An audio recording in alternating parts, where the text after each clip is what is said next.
जाते हैं अपने मित्रों के यहाँ तो कहते हैं ना, अरे भाई आओ तो कभी, तो मित्र आते हैं, हालचाल होता है। वैसे ही भैया देवताओं का और ऋषियों का मित्रता रहती है। तो देवता जो है आते हैं ऋषियों से मिलने के लिए पृथ्वी लोक पर, और ऋषि लोग जो है स्वर्ग लोग जाते हैं देवताओं से मिलने के लिए। अब गुरु वशिष्ठ जी को देवताओं ने आमंत्रित किया कि आइए स्वर्ग लोक। तो गुरु वशिष्ठ जी एक दिन स्वर्ग लोक जाते हैं देवताओं से मिलने के लिए। अब देखिए क्या होता है, देवताओं के यहाँ जब मिलने के लिए गए तो क्या सुंदर दिव्य वस्त्र पहने हुए हैं कि देवताओं को ईर्ष्या हो रही है। क्या कि ऋषि होकर के इतना सुंदर वस्त्र, अरे कुल पुरोहित होकर के इतना सुंदर वस्त्र, इतना कीमती आभूषण। कहते भैया देवताओं ने खूब तारीफ किया, खूब तारीफ किया। अरे गुरुदेव ये वस्त्र कहाँ पाए? अरे आपके वस्त्र तो बड़े सुंदर लग रहे हैं। अरे आपका माला बड़ा सुंदर लग रहा है। अरे आपका पेन बड़ा सुंदर लग रहा है। आपका ये बड़ा सुंदर लग रहा है, रुमाल बड़ा सुंदर लग रहा है। भैया कहते हैं गुरु वशिष्ठ ने जो है कहा कि हे देवताओं, जिसके यजमान राजा हरिश्चंद्र जैसा होंगे उसके वस्त्र, उसके आभूषण ऐसे ही दिव्य और सुंदर रहेंगे। क्यों?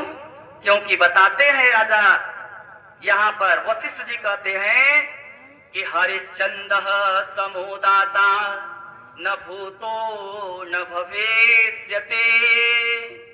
हरिश्चंद्र समोदाता न भूतो न भविष्यते। सत्यवादी तथा दाता सुरः परम धार्मिकः।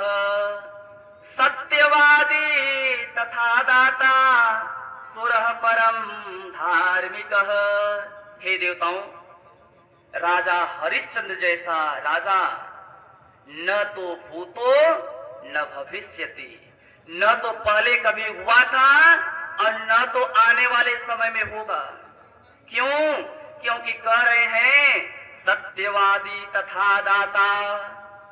राजा हरिश्चंद्र परम सत्यवादी हैं, सत्य से डिगने वाले नहीं है।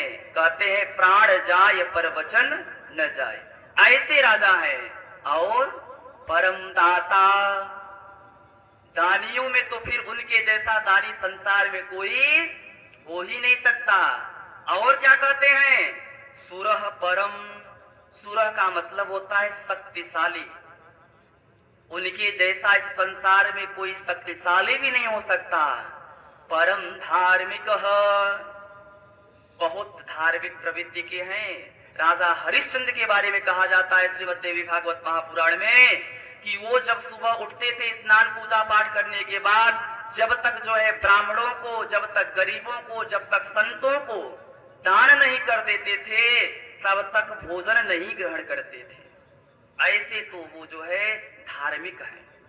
तो कहते भैया राजा तो बहुत हुए, जो बलवान हुआ वो बुद्धिमान नहीं हुआ। प्रायः देखते हैं जो बलशाली है वो बुद्धिहीन होता है, और जो बुद्धिहीन है वो बलशाली होता है। अच्छा, तो धार्मिक होता है वो निर्धन होता है, और जो निर्धन होता है वो धार्मिक होता है। लेकिन राजा हरिश्चंद्र में भैया ये सारे के सारे गुण समाहित हैं। तनिक भी जो है राजा हरिश्चंद्र में कमी नहीं है। इसीलिए कहते हैं कि हरिश्चंद्र समोदाता न भूतो न भविष्यते। सत्यवादी तथा दाता सुरः परम धार्मिकः। कहते भैया देवताओं को तो अच्छा लगा, लेकिन जो है वहां पे वशिष्ठ मुनि विश्वामित्र भी थे। अच्छा देखिए, हम आपकी क्या क्वालिटी है, क्या विशेषता है। आजकल के तो यजमान भैया ऐसे हैं कि जो वस्त्र का दान करते हैं, अरे मैया को तो जो बढ़िया से करते ही नहीं तो ब्राह्मणों को कहां से करेंगे। ऐसे वस्त्र का दान कर देंगे कि यदि पंडित जी पहन ले तो हो सकता है आधा ही रास्ता तक चले, हाँ बीच रास्ता में उनको एक को और बैग में डालना पड़ेगा, हाँ जरूरत पड़ेगा, नहीं तो फिर इंसल्ट हो जाएगा। ऐसे वस्त्र देते हैं कि जिससे चाय भी न छाना जा सके, ऐसे वस्त्र ऐसे साड़ी दे देते हैं भैया